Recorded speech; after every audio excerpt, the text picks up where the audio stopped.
Terima kasih Anda masih bersama kami dalam program Gaspol, Menggagas Politik. Anda masih ditemani saya Irfan Budiawan dan kita masih berbincang bersama Kepala Badan Kesatuan Bangsa dan Politik Provinsi Jawa Barat, Bapak Dr. Andes Haji R. Iip Hidayat MPD. Pak Iip, deklarasi sudah dilaksanakan sebelum masa kampanye dan sudah memasuki masa kampanye tanggal 28 November hingga 10 Februari 2024. Nah, lantas seperti apa juga menyikapi melalui deklarasi ini betul-betul selama masa kampanye para relawan yang sudah berdeklarasi ataupun juga tadi baik itu aparatur pemerintahan dalam deklarasi Jabar Anteng dan juga tadi para relawan di Jabar Akur ini betul-betul bisa mengimplementasikan secara tepat, Pak. Ya, jadi poinnya adalah bagaimana kita taat ya pada aturan yang berlaku. Nah, untuk taat itu maka di awal kami ada deklarasi. Kenapa Anteng dulu? Karena ASN TNI Polri itu yang betul-betul wajib sifatnya harus netral. Nah, itu di dalam itu kan ada proses pendidikan politik, Pak. Itu hak dan kewajiban. Apa yang boleh, mana yang tidak. Nah, itu harus ditaati dulu, dipahami dulu. Baru setelah itu kepada Jabar Akur. Jabar Akur lebih kepada memberi pemahaman termasuk silaturahmi. Ini saya katakan poinnya silaturahmi. Kenapa para relawan dikumpulkan di awal itu sebelum kemarin kan kita lakukan, hari ini sudah mulai ini. Nah, mereka tidak saja kumpul dalam deklarasi, tetapi sesungguhnya lebih kepada silaturahmi.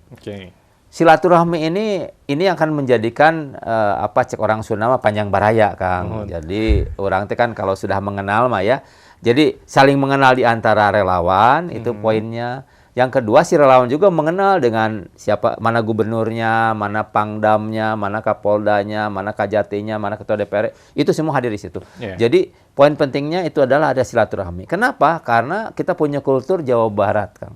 Jawa Barat itu punya moto silih asih, silih asah, silih asuh. Itu poinnya. Itu yang diterapkan. Jadi kalau bicara masalah silih asih, silih asah, silih asuh, maka larinya kepada gimah, ripah, repeh, rapih. Repeh itu kan artinya kondusif, Pak. Gitu ya. Nah, kemudian apalagi kalau dikaitkan lagi dengan historis yang lama. Dulu kita punya istilah dari Prabu Siliwangi, nu jauh urang deketkeun, geus deket urang layetkeun, geus layet urang paheutkeun, geus paheut urang silih wangikeun. Ketika bicara silih wangikeun, ini artinya kita saling memberikan suasana kenyamanan, kedamaian, silih wangikeun, Pak. Saling menghormat, aura positif, Pak. Tidak menjelekan, tidak mendebat, tidak itu maksudnya itu yang dikuatkan, maka diadakanlah deklarasi di awal. Mudah-mudahan dalam implementasinya akan lebih baik. Baik. Jadi tadi melalui Jabar Anteng itu adalah bagaimana para pelaku dalam hal ini mungkin aparatur negara bisa taat dengan peraturan dan bahkan juga melalui Jabar Akur ini para relawan boleh berbeda pilihan. Silakan. Tetapi sekali lagi mengusung bahwa dengan silaturahmi satu sama lain bisa menjaga betul-betul Jawa Barat menjadi kondusif. Tapi kalau kita berkaca nih, Pak, yang namanya juga perbedaan, itu mungkin bisa saja ada kerawanan konflik. Nah, seperti apa juga antisipasi melihat ke Sebangpol terkait potensi adanya konflik horizontal? Jadi ini juga yang harus diantisipasi. Jangan sampai konflik ini jadi membuka, kalau luka makin dalam gitu ya. Nah, oleh sebab itu deteksi dini ini, deteksi awal itu kita lebih utamakan. Jadi maksudnya sinyalemen apa yang terjadi. Yang kedua, ini Dikpol itu penting, Pak. Dikpol itu pendidikan politik penting. Artinya pemahaman. Jangan sampai terjadi fanatisme yang muncul, Pak. Tapi rasional.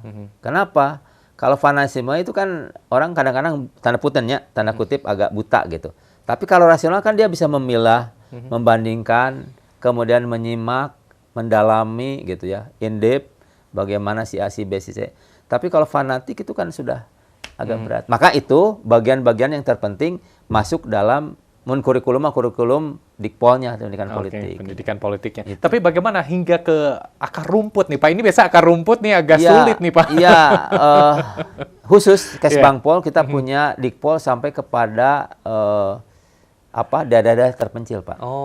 Jadi sampai kita koordinasi dengan misalkan ini yang sedang berjalan ada di Tasik ya, sampai kepada Cikatomas itu kan daerah-daerah itu ya. Kemudian Cikalong, kemudian juga sampai ke Cianjur. Jadi kita kolaborasi dengan Kesbang Kabupaten.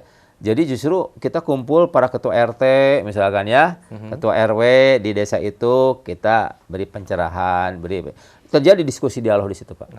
Ada ketidakpahaman, terus dalam teknisnya kan mereka betul-betul pure Pak. Daripada nyoblos kenapa abdi mah iya Pak nanti macul bisa tinggalin setengah poe kayak itu kan kalimat-kalimat yang polos yang kita harus beri pemahaman. Kenapa Anda harus memberikan suara walaupun hanya berapa menit, tapi 5 tahun ke depan itu menentukan kesinambungan pemerintahan. Oke, baik. Wah, menarik sekali pemirsa bahwa ini sekali lagi pemahaman hingga tingkat paling bawah itu bahkan juga komunikasi misalnya tingkat RT, RW itu juga dilakukan ya. Baik, nanti kita akan lanjutkan kembali pemirsa melihat seperti apa bahwa Jawa Barat ini menjadi peserta ataupun juga pemilu dengan jumlah pemilih paling banyak di Indonesia. Bagaimana melihat Jawa Barat ketika sukses pemilu di Jawa Barat ini juga apakah akan berpengaruh terhadap suksesnya pemilu 2024 secara nasional. Kita akan hadirkan perbincangannya kembali dalam program Gaspol Menggagas Politik.